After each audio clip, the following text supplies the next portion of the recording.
Happy Sunday and welcome to another episode of Car Talk with Thomas. No, I'm kidding. Hey, Thomas Take, Philippines here. But I did see some people ask me, Thomas, why Davao City? Why Mindanao? Everybody goes to Manila or BGC or Makati or even Cebu. And I hear a lot of expats in Dumaguete. I do a self-inventory and look at what I like and what appeals to me. I do like the city. I like being around the big cities. I've lived in them in the U.S. I like having the infrastructure, the amenities, and just the convenience. But when I do the research on Manila, and rest assured, I'm not bashing any town, city, or any part of the Philippines or the U.S. It's just my personal preference, my personal take, and that's what I'm sharing here. But Makati, BGC, it's a bubble. It's very westernized, and they say it's very walkable, but it's very congested as far as traffic goes. And I think I would like that for a weekend, just like I like to fly to New York for a couple of days and enjoy the big city, or go to Miami, Los Angeles, Chicago. Those places are great for me for a short period of time, but it's long term, I know it's not something I would be able to do.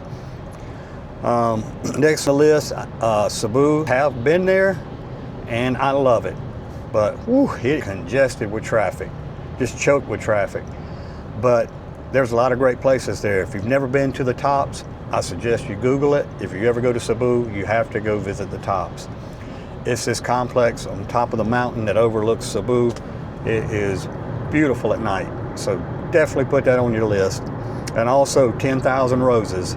Google that. You have to go if you're with your loved one, or you're on a date, or just traveling together with a companion. Definitely need to check that out. It's a winner. But Cebu, I could see doing it. I like it. All going on, but then I'd go to Palawan. Palawan's beautiful. I just couldn't live there. It's too small. It'd be like what I'm living in now, just too small, too confined. And I see a lot of vloggers on YouTube talking about Dumaguete, and I got really interested in it. And I watched more and more videos. It seems like a wonderful place, but I don't think it has enough of the infrastructure I would be comfortable with. Healthcare is very important to me. I'm saying they don't have good healthcare there. I just feel like I'll be something a little larger. So that's my plan next year, is to go to Davao City. I've been doing a lot of studying up on it, watching a lot of videos, and it seems like it has everything. I could be wrong, but compared to the numbers I ran, and listen, these are just ballpark percentages. Some things are going to be more expensive, some things will be less expensive. It's just depends on what you're trying to get and what needs you need to have met. But on average, from what I see from Davao City, Manila area proper is about 40 to 50% more expensive. Again, like I said, just ballpark percentages from my research. And that's a lot. And I think a lot of that comes from housing, plus just the convenience of being in a more westernized city. I'm looking forward to visiting it someday, don't get me wrong, but it is a lot more expensive. And in Cebu, it's been a little better. It's anywhere from 13 to 16% more expensive than Mindanao, Davao, where I'm looking to go. But I really think I could make it there. But just want to see other places before I make my determination. So, sorry, my map's resetting. This little drive is about a 4-hour drive. I promise you all won't talk that long. But then I see everybody talking about Dumaguete. I'm like, well, I got to see what this place is all about. And to be honest with you, the numbers aren't that different from Davao. It's only about anywhere from 1 to 5% cheaper than Davao. But Davao has more infrastructure as far as hospitals. It's one of the largest cities in the Philippines as far as area-wise. I could be wrong, don't hold me to it, but I think it's a pretty large city. And it's flat like Cebu. It's got hills and flat areas. So kind of topography is a little different, that you have changes in elevation. And tell you, other than those things, the living, the infrastructure, it sits outside of the typhoon belt. I don't know if you know, but if you ever watch the news, Manila and Cebu are always getting crushed. And you very rarely hear about Mindanao that sits below that typhoon belt. They do get a lot of rain from it, but it's not the heavy hitters like the other major metropolitan cities or areas are suffering from. Excuse me. Easy for me to say. But that is important to me. Now, on the other hand, I think they do get a lot of earthquakes. But like I said before, I've lived in California. I've been through those. Hawaii gets them all the time when I lived out there. This is something you get used to. Just hopefully you never get the big one, right?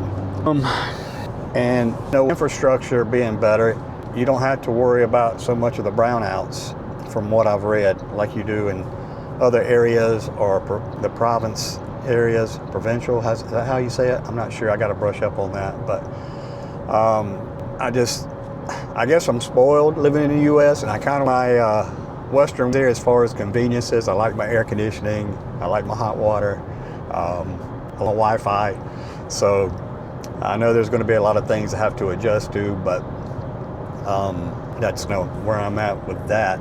And Davao City is ranked #1. Right now, I think it's #2 behind Dumaguete, I believe, as one of the safest cities in the Philippines.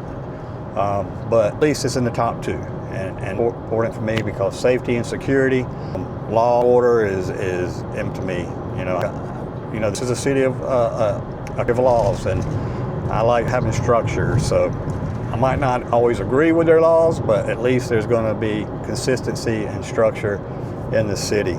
And I'm going to be honest with you, and I know I'm probably going to get some comments. People are going to say some they might not agree with, but living here for 60 years, I've heard every story. I work in healthcare. I sit across from a table from people who have injured their hands, and I perform therapy on them to rehabilitate them so they can get back to their normal lives. But with those 45 minutes come conversations, and you hear everyone's story. And I'm fortunate that I've gotten to be in that position to help people, listen to their stories, not only help them recover from their physical injuries, but also give them a little psychological help and advice and encouragement.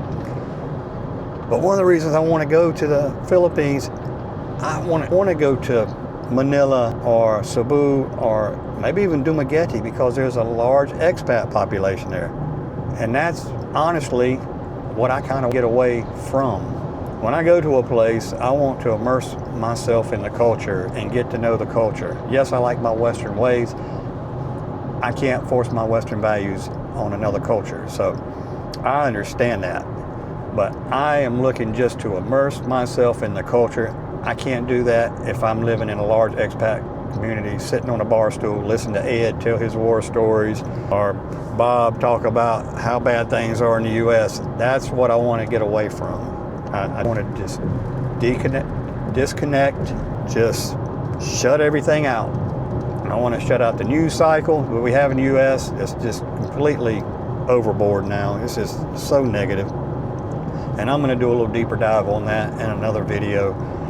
But I think that causes a lot of us to want to look elsewhere to retire, because we're so tired of the panic culture we have here every time we turn the TV on. And I'm just at a point in my life where my tolerance is very low for that stuff. I really don't want to engage in it. So that's why, if you look at my list and my rationale, that's why Davao looks pretty good to me. It's a large city, good infrastructure, good health care. Cost of living's pretty cheap compared to Cebu and proper, and kind of matches up with Dumaguete, but a little bit larger. And expat community is a lot lower there. So like I said, not saying anything against my brothers and sisters. I love you guys, but I've been talking to you guys for 60 years. I need a new experience. Just take that with a grain of salt. I'm joking. I love my folks, but I just want to change. I just need to take a breath, relax, regather up my thoughts, and like most of you, just enjoy my retirement and live my best life. That's all we can ask for. And I hope you guys will continue to follow me and on the journey. It's going to be packed with a lot of good information. That's my time for today. I hope everyone has a happy Sunday, and I look forward to coming back and sharing some more information with you guys in the very near future. And always remember, time is strong, and so are you. You have got to stay focused. Never give up on your big dreams.